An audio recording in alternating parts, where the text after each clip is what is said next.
খারাপ লাগছে নাকি? কিছু করার নেই ভাই। আমি ভোট নিয়ে ভাবি না, কালকে নিয়ে আমি ভাবি না ভাই।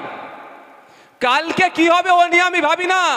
দ্বিতীয়বার এমএলএ হতে হবে, তেল লাগাতে হবে, চটি চাটতে হবে, ও আমার দ্বারাই ভাই হবে না। আমি বলে যাচ্ছি ভাই, ও আমার দ্বারাই হবে না। কালকে আমি বাঁচবো কি মরবো গ্যারান্টি নেই। 2026 সালে আবার এমএলএ হতে হবে, ও স্বপ্ন থেকে কিছু লাভ হবে? কাল কিসনে দেখা বলতে পারবে কেউ? কালকে কি হবে? এই তো আমার একটা ছেলে আসলাম হাবিব বলে, আমার অত্যন্ত ভালোবাসার ছেলে, তার আগের দিনে আমাদের নেতৃত্বের সাথে কথা হয়েছে, পরের দিন অ্যাক্সিডেন্ট করে মারা গিয়েছে। বলুন তা আমাকে ভাই যতটুকু টাইম পেয়েছি ভাই, আমি ওসব ভালো করে চেঁচে একদম নবল লাগিয়ে দেবো। কেউ কি বললো দেখার দরকার নেই আমার, আমি সঠিকটা বলবো।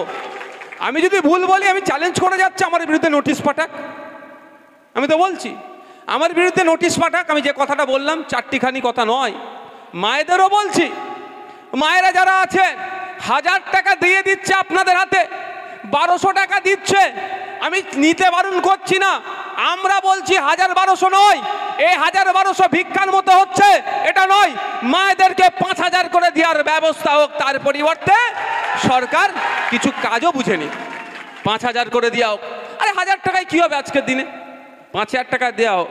তবে এটা বলছি মা, 1000-1200 আপনি নিচ্ছেন, যেই হাতে আপনাকে 1000-1200 দেওয়া হচ্ছে, ওই হাতেই কিন্তু আপনার ছেলে মেয়ের ভবিষ্যৎ কিন্তু ধ্বংস করছে এই মমতা ব্যানার্জি সরকার। আমি প্রমাণ দিয়ে দেবো। আপনাদের এখানে যে স্কুলগুলো আছে, আজকের পরে কালকে চলে যাবেন, স্কুল খোলা থাকবে নিশ্চিতভাবে, ছুটি নেই তো, আবার সব সময় ছুটি দিয়ে দেয়, সব সময় ছুটি। আরে মানে কি ভাববেন না, আপনার গরমের জন্য আপনার ছেলের উপকার করছে, ছুটি দিয়ে দিচ্ছে, এটা ভাববেন না। এ আপনার ছেলের উপকার করেনি, বড় লোকের ছেলের উপকার করছে, আর গরিবের ছেলের বাঁশ দিচ্ছে। এটা মাথায় রাখুন, মাথায় রাখুন। স্কুল ছুটি যখন ইচ্ছে ছুটি। এখন কি চালু আছে তো নাকি? আচ্ছা, সামনে স্কুল, এখন স্কুল চালু আছে, তার মানে তাহলে কালকে যাবেন, গিয়ে দেখবেন স্কুলগুলোতে কটা বাচ্চা পড়ে আর কটা টিচার, দেখে নেবেন চেক করে। মা আপনার ছেলেকে 1000-1200 টাকা, আপনার হাতে 1000-1200 টাকা দিচ্ছে, আর আজকে সন্ধ্যেবেলায় নওশাদ ভাইজান সত্যি কথা বলে গেল না, নোংরা রাজনীতি করলে আর 5টা রাজনীতির নেতাদের মতো, সেটা প্রমাণ করে নেবেন। বাড়ি যাবেন, ক্লাস 5-6 বাচ্চাটাকে আপনি ডাকুন, তাকে বলুন এই তুই 5-6 পড়িস, ইংলিশে তোর নাম, তোর বাপের নাম, তোর মায়ের নাম, কোন ক্লাসে পড়িস, কোন স্কুলে পড়িস, তোর ঠিকানা এতটুকু লিখে দে। যদি 100টার মধ্যে 90টা না ফেল করে, আমি রাজনীতি করাই ছেড়ে দেবো। বুঝতে পেরেছেন? কিন্তু আপনার মাসে মাসে কিন্তু 1200 টাকা চলে আসছে অ্যাকাউন্টে, 1000 টাকা আপনার মাসে মাসে এসে যাচ্ছে, কিন্তু আপনার ছেলের ভবিষ্যৎটাকে ধ্বংস করছে। কেন? আর যার মা 1000-1200 টাকা নেয়নি, তার ছেলেটার কাছে যান, তার ছেলেটাকে প্রাইভেট স্কুলে পড়াচ্ছে, তার ছেলেটা ক্লাস 1 থেকেই কম্পিউটার পাচ্ছে, আর আপনার ছেলে নিজের নামটা ইংলিশে ঠিক করে লিখতে পারছে না। যখন বড় হবে তখন আপনার ছেলে কি হবে? আর নেতার ছেলেটা কি হবে ভাই? নেতার ছেলে নেতা হয়ে যাবে, বাইরে থেকে পড়িয়ে নিয়ে আসবে, ইংলিশে 2-4টে কথা বলবে, আর ভাবলেন ওরে বাবা। আর আপনার ছেলে বলবে এই লাঠিটা ধর আর বোমটা ধর, মার, ওই তামান্নার মতো ওকে খুন করে দিয়ে চলাই, পাড়াতে পাড়াতে ঢুকে হিংসা ছড়াবে। এর বাইরে কিছু হবে? যান না ক্লাস 3-4 বাচ্চাদের আজকে মায়েরা চেক করে নেবেন, দিতে হলেও কিছু করার নেই, বলতে হবে ভাই ভোট দেন আর না দেন, বলার সুযোগ পেয়েছে, এটা শুনে নেন আপনারা। দলিত আদিবাসী মুসলিম পাড়াতে চলে যান, বাড়াতে গিয়ে দেখুন ক্লাস 3-4 বাচ্চাকে ডাকুন, যারা সরকারি স্কুলে পড়ে, অঙ্কের বইটা খুলে দিন, অনুশীলন একের অনুশীলনটা করতে দিন। জুলাই মাস চলছে তো, জুলাই মাসে 2 তারিখ, অর্ধেক তো ক্লাস হয়ে গিয়েছে প্রায়। একের অনুশীলনটা খুলে দিন, খুলে দিয়ে বলুন বাবা একটু অঙ্কটা করে যেত। কি বলছি বুঝতে পারছেন না? দেখুন কটা পাস করে। তাহলে ক্ষতি কার হচ্ছে? যার মা 1000-1200 টাকা নিচ্ছে তার ছেলের ক্ষতি হচ্ছে। আমি বারণ করছি না, নেবেন না, 100 বার নেবেন, যা দেবে ছাড়বেন না, নাহলে ওটা ওরা চুরি করে নেবে। বুঝতে পেরেছেন? ছাড়বেন না। আর কারো বাবার টাকা দিচ্ছে না, আপনার আমার ট্যাক্সের টাকা আপনার আমার কাছেই ঘুরে আসছে। বুঝতে পেরেছেন তো? আপনার আমার ট্যাক্সের টাকা আপনার আমার কাছে ঘুরে আসছে। তো একটু ভাবার চেষ্টা করুন, তাহলে আমাদেরকে কোন জায়গায় এরা নিয়ে যাচ্ছে। এটা বলি অনেকের রাগ হয়ে যায়। আমি এক জায়গায় বলেছিলাম, আজকেও বলছি, যে একবেলা খাবেন না, ক্ষুধার্ত থাকবেন, রোজাই থাকবেন, আপনাদের ছেলে মেয়েগুলোকে পড়ান।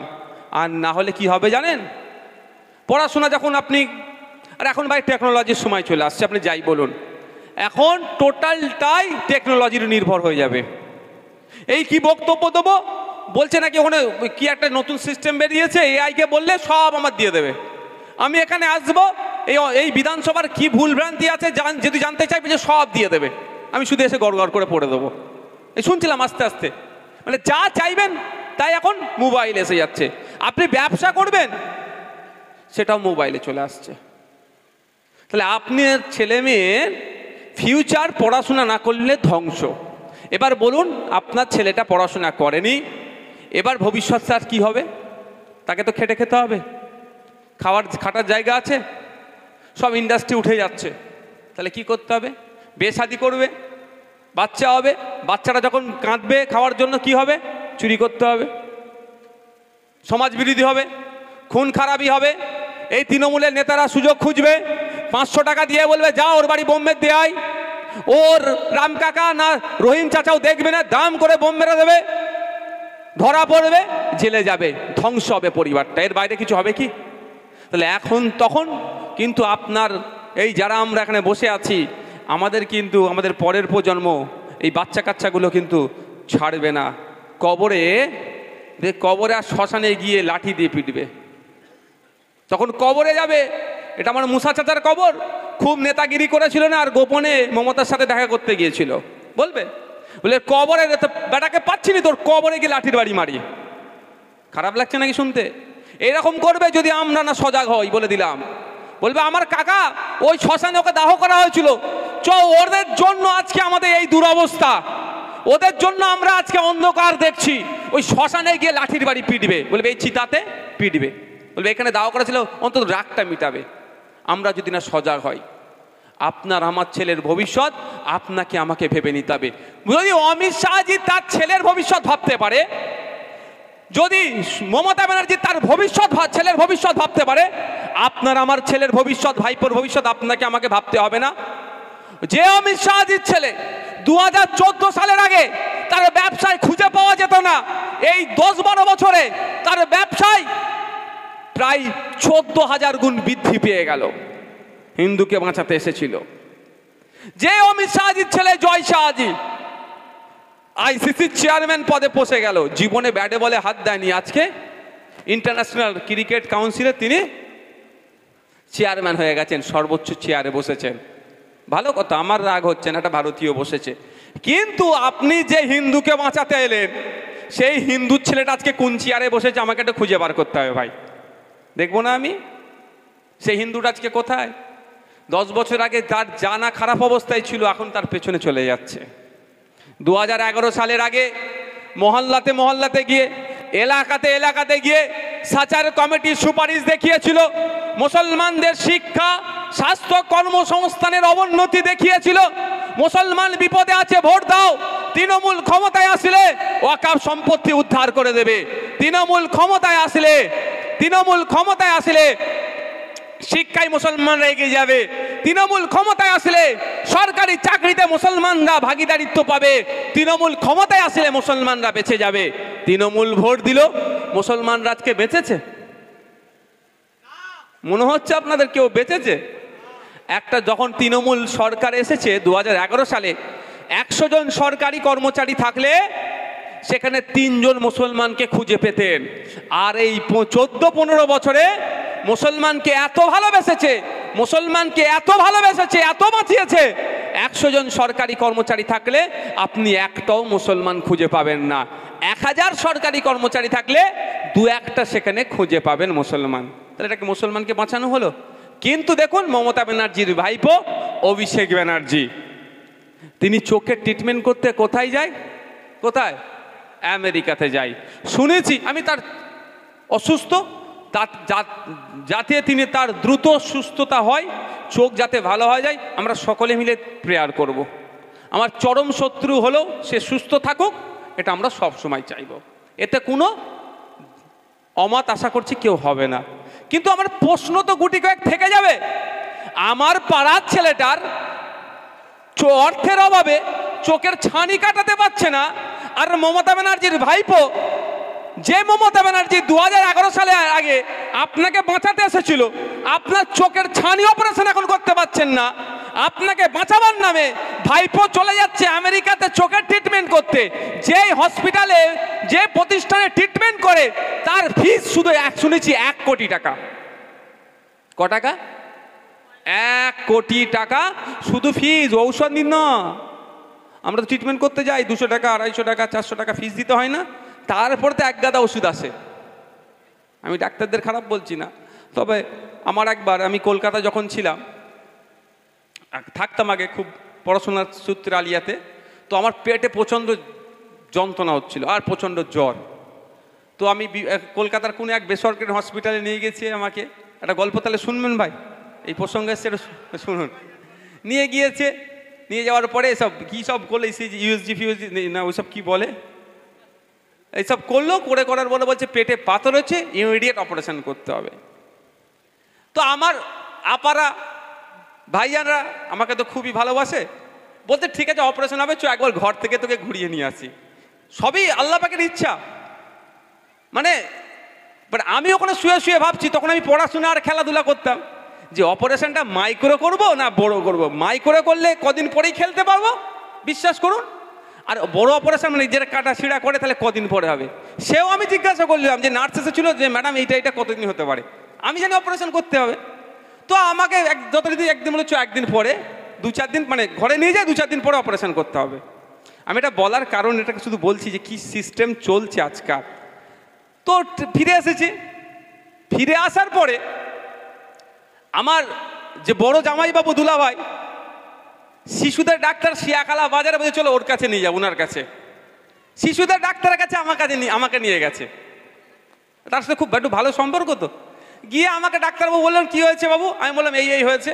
তো বলছেন উনি কতদিন ধরে হয়েছে? 6-8 মাস ধরে এই ধরনের যন্ত্রণা জ্বর আসছে। আমি বলছি না এই 2-4 দিন হলো। বলছে আপনি কি করেন? আমি বললাম আমি পড়াশোনা করি আর খেলাধুলা। তখন আমি ন্যাশনাল লেভেলে ভলিবল খেলতাম, দুটো ছাড়া আর কিছু ছিল না। যখন খেলাধুলা বললাম, তো বলছে কি খেলেন, কেমন প্র্যাকটিস করেন না করেন, আমি সব শুনলো। শোনার পরে হেসে বলছে যে আপনার এই রিপোর্টটা ভুল আছে। তখনও কিন্তু রিপোর্ট করায়নি আমার, 2টো ট্যাবলেট দিয়েছিল, একটা জ্বর কমার ট্যাবলেট আর যন্ত্রণা বেশি হলে। আমি বলার কারণ, এখন ডাক্তারদের কাছে গেলে দেখবেন এত ফর্দ করে দিচ্ছে, তাই না? একদম দুনিয়ার ফর্দ করে দিচ্ছে, ওই জান বেরিয়ে যাবে। 2টো ট্যাবলেট দিল, বললো 3 ঘন্টা না 2 ঘন্টা খেয়াল নাই, ছাড়া আপনি আপনার জ্বরটা কত হচ্ছে মোটামুটি 12-14 ঘন্টা আপনি মেপে আসবেন 3 দিন পরে। 3 দিন পরে গিয়েছি, বিশ্বাস করুন শরীরে আর কোনো যন্ত্রণাই আর কিছুই নাই। উনি বললেন আপনার মনের বিশ্বাসটা স্থাপনের জন্য বলছি, বড় কোনো ভালো জায়গাতে গিয়ে এগুলো আপনারা একবার ওই যেগুলো যা করেছিল নতুন করে নেবেন। তবে আমি ডাক্তারবাবু বলছি আপনার ওগুলো কিছু ছিল না। বিশ্বাস করুন, ওই ডাক্তারবাবুর বিশ্বাসে এখনো পর্যন্ত কিন্তু আমি ওই দ্বিতীয়বারের জন্য যেগুলো এগুলো করতে হয় আমি করিনি, দিব্যি ঘুরছি। আমার বলার এটা বক্তব্য, ঔষধের বিষয়টা। মাত্র 2টো ট্যাবলেট দিয়েছিল, মাত্র 2টো ট্যাবলেট, একটা জ্বরের আর একটা যন্ত্রণা হলে খাওয়ার জন্য। তা আজকাল ডেটে এত, তো চোখের ডাক্তারে গেছে 1 কোটি টাকা ফিস। শুধু আমরা 300-400 টাকা ফিস দিয়ে যাই। তারপরে তাহলে মমতা ব্যানার্জি তার ভাইপোকে বাঁচানোর জন্য, মুসলমানকে বাঁচানোর জন্য, তার ছিল টালির চালা, সে এখন আমেরিকাতে গিয়ে ট্রিটমেন্ট করছে। আর আমি যাকে বিশ্বাস করলাম, ভোটটা দিলাম, আমার চোখটা অপারেশন করবো, ছানি অপারেশন করার আমি জায়গা খুঁজে পাচ্ছি না। যদি এখন চোখের আলো বলে একটা প্রকল্প রাজ্য সরকার বার করেছে, জানেন আপনারা? হ্যাঁ, এখানে এত মানুষ আছে জানেন না? আপনাদের বিধায়ক বলেনি? কেন বলেনি? শুধু 1,21,000 টাকা মাইনে নেবে। চোখের আলো বলে একটা প্রকল্প আছে আমাদের রাজ্য সরকারের, করবেন কি করবেন না আপনাদের ব্যাপার। ওতে রাজ্য সরকার ফ্রিতে এখন ব্যবস্থা করেছে। তবে একটু বলেও রাখি, এই ফ্রিতে গিয়ে মেটিয়াপুরে যে একাধিক মানুষের কিন্তু চোখ নষ্ট হয়ে গেছে, এও অভিযোগ আছে। আমি শুনিয়ে দিলাম ভাই। তখন বলবেন না ভাইজান আপনার কথা শুনে চোখের আলোতে অপারেশন করিয়ে আমার অমুকজন অন্ধ হয়ে গেছে। কারণটাও বলছি, যে ড্রপগুলো দেওয়া হয় একটু দামি ড্রপ দিলেই ওগুলো আর হয় না ক্ষতি। মানে ওখানেই এত বড় অসভ্য বর্বরের দলেরা মানুষের চোখ, এত গুরুত্বপূর্ণ বিষয়, সেখানেও ডুপ্লিকেট মাল ভরে দেয়। বুঝে আসছে ভাই? কার হাতে আপনি দায়িত্ব দিয়েছেন আপনি যে বিজেপির হাত থেকে বাঁচতে হবে, সম্প্রীতি ঐক্যর সাথে বাঁচতে হবে, তাই না? কিন্তু যাকে দায়িত্ব দিয়েছেন সেই তো শুভেন্দু অধিকারীকে রাতে হয়তো ফেস টাইম করে বলছে তুই রাত্রিরে কালকে এই কথাগুলো বলবি, তারপরে প্রেস কনফারেন্স করে আমি এই বলবো। মানে যুক্তি করে সাপ হয়ে কামড়াচ্ছে আর ওজা হয়ে ঝাড়ার চেষ্টা করছে। নাহলে বলুন, শুভেন্দু অধিকারী যেভাবে রাত দিন হিংসাত্মক কথা বলে বেড়াচ্ছে রাজ্যে, যে কোনো টাইম আমাদের সম্প্রীতি বিনষ্ট হবে না, আমাদের ঐক্য বিনষ্ট হবে না, হিন্দু মুসলমানের মধ্যে সমস্যা বেঁধে যাবে না, মাদ্রাসা মসজিদ ওয়াকাফ সম্পত্তি আপনার বাংলাদেশি বলে জিহাদি বলে যেভাবে গালাগালি করছে, ধরে তো এতক্ষণ জেলে রাখা দরকার শুভেন্দু অধিকারীকে। মমতা ব্যানার্জি করেছে? কেন করেনি? এফআইআর পর্যন্ত হয়েছে, পুলিশ এফআইআর করেছে, কেন করেনি? কারণ আছে। শুভেন্দু অধিকারী যদি বলা বন্ধ করে দেয়, আপনার মনের মধ্যে বিজেপির যে ভয়টা ঢুকিয়ে রেখেছে সেটা থাকবে কি? বিজেপিকে তো ভোট দেওয়ার কোনো প্রশ্ন আসছে না, ফলে আপনারা আইএসএফকে দেবেন বা আরও যে সমস্ত ধর্মনিরপেক্ষ দলগুলো আছে তাদেরকে দেবেন, তৃণমূলের পাল্লা হালকা হবে। তাই শুভেন্দু অধিকারীকে দিয়ে যত ভয়ঙ্কর ভয়ঙ্কর কথা বলাতে পারবে, তত মুসলমানরা ভয় পেয়ে তৃণমূলের কোলে উঠে বসে থাকবে।